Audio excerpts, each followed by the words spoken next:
Mathematics zone के इस YouTube channel में आप सभी का वेलकम है। आज मैं आप सबके लिए लाया हूँ स्टैटिस्टिक्स का बहुत ही इम्पोर्टेंट क्वेश्चन। इस पे जो थ्योरम था वो हम लोग पढ़ लिए हैं पहले वीडियो में, इससे पहले वाले वीडियो में। ये बहुत ही इम्पोर्टेंट क्वेश्चन है। इस क्वेश्चन के रिलेटेड 2-3 क्वेश्चन और हम आपको बताएंगे। ये क्वेश्चन कहता है क्या कि forces P Q R apply हो रहा है लाइन पे। वो लाइन क्या है? S = 0, Y = 0 और S cos alpha plus Y sin alpha = P। इस तीनों लाइन पे यह तीनों फोर्स अप्लाई हो रहा है। तो हमको इस फोर्सेस के द्वारा जो रिजल्टेंट होगा उसका मैग्नीट्यूड निकालिए, और कह रहा है इक्वेशन ऑफ रिजल्टेंट के line of action, equation of line of action of resultant, ये निकालने के लिए कर रहा है। 3 फोर्सेस हैं, 3 लाइन पे अप्लाई हो रहा है, तो उसके कारण जो उसका जो रिजल्टेंट होगा वो निकालिए, उसका मैग्नीट्यूड निकालिए, और फिर कहता है कि लाइन ऑफ एक्शन निकालिए। अब देखिए, आप जानते हो कि ये जो इक्वेशन है S = 0, ये क्या होता है? ये S = 0 इक्वेशन क्या है? Y एक्सिस है। ये आपका Y एक्सिस है। वो क्या? Equation of Y axis.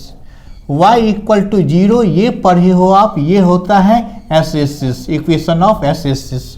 और ये पढ़े हैं S cos alpha plus Y sin alpha = P।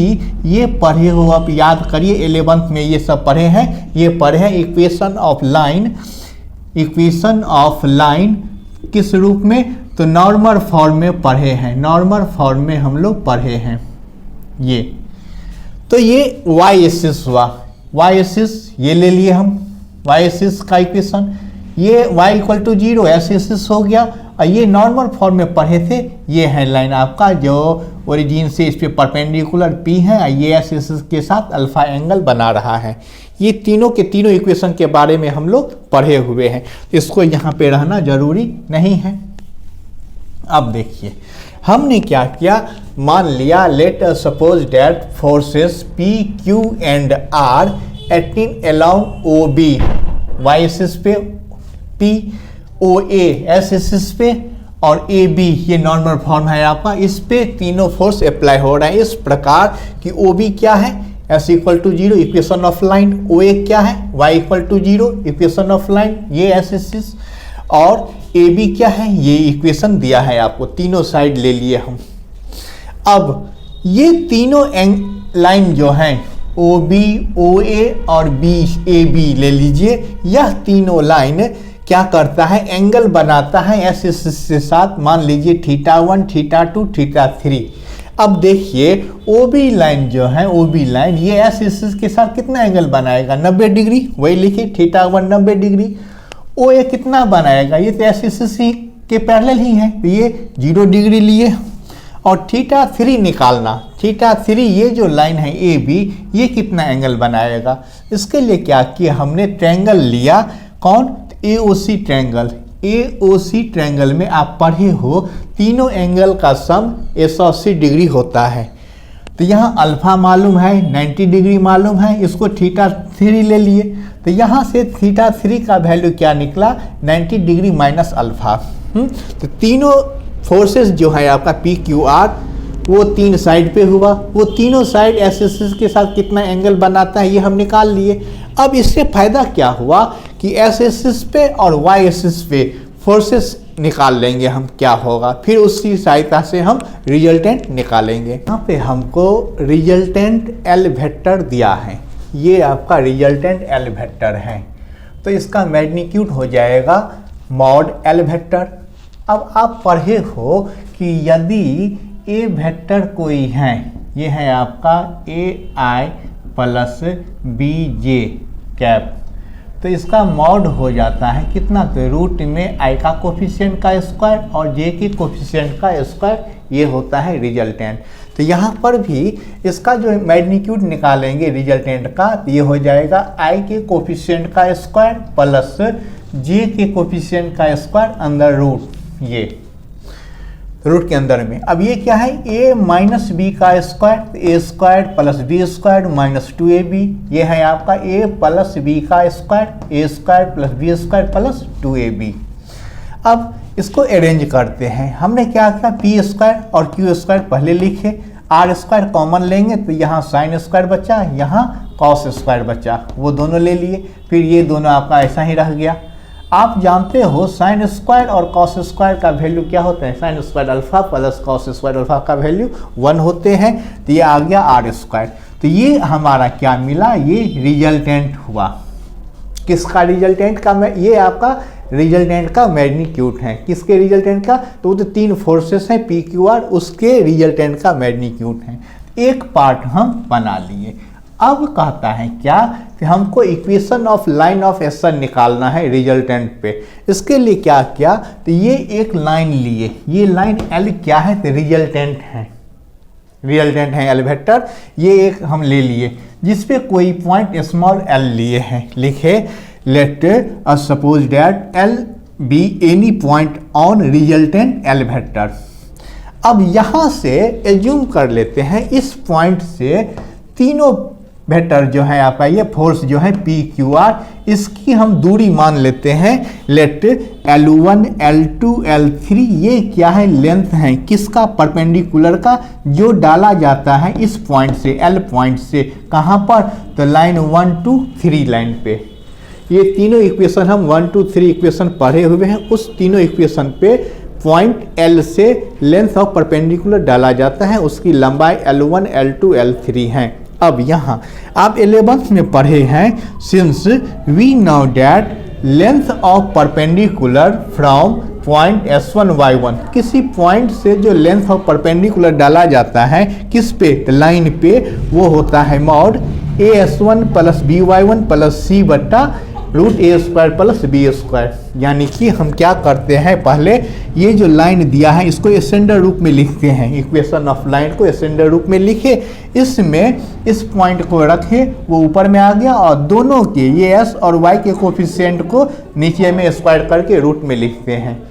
ये फार्मूला हम लोग पढ़े हुए हैं 11th में, जब आप लोग ये कोऑर्डिनेट ज्योमेट्री पढ़ रहे होंगे, स्ट्रेट लाइन उसमें दिया हुआ है। तो वहाँ से लिए हैं हम क्या, तो length of perpendicular point S1 Y1 से इतना इस लाइन पे ये होता है। अब इसकी सहायता से हम L1 L2 L3 का वैल्यू निकालेंगे। लेंथ ऑफ परपेंडिकुलर के जो फार्मूला हम पढ़े हैं उसकी सहायता से हमने क्या किया, L1 L2 L3 का वैल्यू निकाल लिए। हाँ, तो यहाँ पे हम L1 L2 L3 का वैल्यू निकाले। अब मेन ये देखना है यहाँ पे मोमेंट जो निकाला जाता है किसी पॉइंट से, तो यहाँ पे H के लिए है, तो H के पॉइंट के रेस्पेक्ट में मोमेंट निकालेंगे। मोमेंट निकालना मेन है आपका important equation of line of action के लिए। मोमेंट में कहाँ पे प्लस होगा कहाँ पे माइनस होगा ये मेन देखना होता है।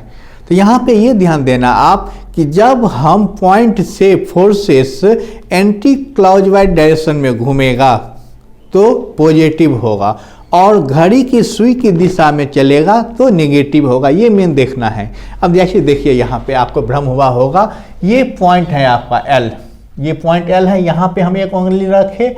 अब फोर्स P ये है कहाँ से, O से A, O से A डायरेक्शन में ऐसे घुमाइए, तो ये कैसे घूम रहा है, ये आपका घूम रहा है घड़ी के सुई की दिशा में घूम रहा है। तो घड़ी यहाँ से घुमाए हम, ये मान लीजिए आपका ये पॉइंट यहाँ पे रखे, ये पॉइंट ऐसे घूम रहा है, ये क्या है, घड़ी के सुई के दिशा में। तो घड़ी के सुई की दिशा में घूम रहा है तो मोमेंट क्या हो जाएगा, प्लस नहीं निगेटिव होगा, निगेटिव। घड़ी के सुई की दिशा में निगेटिव साइन और उल्टी दिशा में पॉजिटिव साइन। तो P फोर्सेस ऐसे घूम रहा है, घड़ी की सुई की दिशा में घूम रहा है ऐसे, तो ये क्या होगा, तो ये होगा पॉजिटिव, निगेटिव होगा। तो यहाँ पे निगेटिव साइन लगाए हैं। हाँ, अब Q क्या है, OA में है, तो Q O की तरफ पॉइंट रखे हम घुमाए, तो ये घूम रहा है आपका, देखिए ऐसे OA ऐसे, तो ये क्या है आपका, ये घड़ी के विपरीत दिशा में चल रहा है, घड़ी की जो सुई चलती है उसके विपरीत दिशा में सुई चलती है, ऐसे ये चल रहा है ऐसे एंटी क्लॉकवाइज डायरेक्शन में। एंटी क्लॉकवाइज डायरेक्शन में आप पढ़े हो पॉजिटिव होता है तो क्यू में प्लस का साइन लगाए हैं। अब आर देखिए, आर कहाँ से जा रहा है, ए से बी की ओर जा रहा है, तो यहाँ पे रखे सुई, ये ए पे रखे, ए से बी चलेगा, ए से बी चल रहा है आपका ये, तो ये क्या होगा, ए से बी घड़ी की दिशा में चल रहे हैं आपका, तो घड़ी इसी दिशा में क्या होता है, नेगेटिव होता है, तो नेगेटिव लिए। तो मेन यही आप प्लस माइनस देखना कि अगर आपका पॉइंट के रेस्पेक्ट में घड़ी की दिशा में चल रहे हैं तो मोमेंटम में साइन नेगेटिव होगा घड़ी की दिशा में, और घड़ी के विपरीत दिशा में अगर चलेंगे तो पॉजिटिव होगा। तो आप देखिए ये P कहाँ चल रहा है, P घड़ी की दिशा में चल रहा है नेगेटिव, R कहाँ चल रहा है, घड़ी की दिशा में चल रहा है नेगेटिव, Q कहाँ चल रहा है, घड़ी के विपरीत दिशा में चल रहा है पॉजिटिव। वही लिखे यहाँ -P L1 दूरी L1 प्लस Q लिखे, क्यों प्लस Q, इसीलिए कि Q आपका घड़ी की उल्टी दिशा में चल रहे हैं, घड़ी की सुई की उल्टी दिशा में, तो पॉजिटिव में। R नेगेटिव लिए, ये घड़ी की सुई की दिशा में चल रहे हैं तो नेगेटिव में लिए, हाँ, इक्वल टू टोटल 0। अब L1 L2 L3 का वैल्यू रखे, इसको अलग अलग किए, H K को अलग अलग कर लिए, तो ये इक्वेशन आया हमको। अब ये H और K के रूप में आया है इक्वेशन, हमको जनरल इक्वेशन निकालना है, तो जनरल इक्वेशन निकालने के लिए इस इक्वेशन का ये जो पॉइंट है आपका H K, उसका लोकस निकाल लिए, तो लिखे hence locus of point L H K will be, ये H के बदले में S और K के बदले में Y रख दिए, तो ये जो इक्वेशन मिला हमें, ये इक्वेशन, यही इक्वेशन क्या होता है आपका line of action of resultant, यही है आपका which is required equation of line of action of the resultant, बहुत ही इंपॉर्टेंट है। फिर नेक्स्ट वीडियो में इसी पे line of action of resultant निकालने पे 2 क्वेश्चन और हम पढ़ेंगे, बहुत इंपॉर्टेंट है वो दोनों भी। तो ये 3 क्वेश्चन जो होगा आपका, वो तीनों क्वेश्चन में से कोई एक क्वेश्चन रहता है एग्जाम में, बड़ा आसान है, लंबा है, लेकिन आराम से पूरा वीडियो देखिएगा, हाँ, बड़ा आसान है। फिर नेक्स्ट वीडियो में मिलेंगे। अभी तक अगर आप लोग हमारे इस चैनल को सब्सक्राइब नहीं किया है तो बाबू जल्दी से कर लीजिए, क्योंकि इसी प्लेटफॉर्म पे हम आपके लिए इंपॉर्टेंट क्वेश्चन लाएंगे। फिर नेक्स्ट वीडियो में मिलेंगे, तब तक के लिए बाय।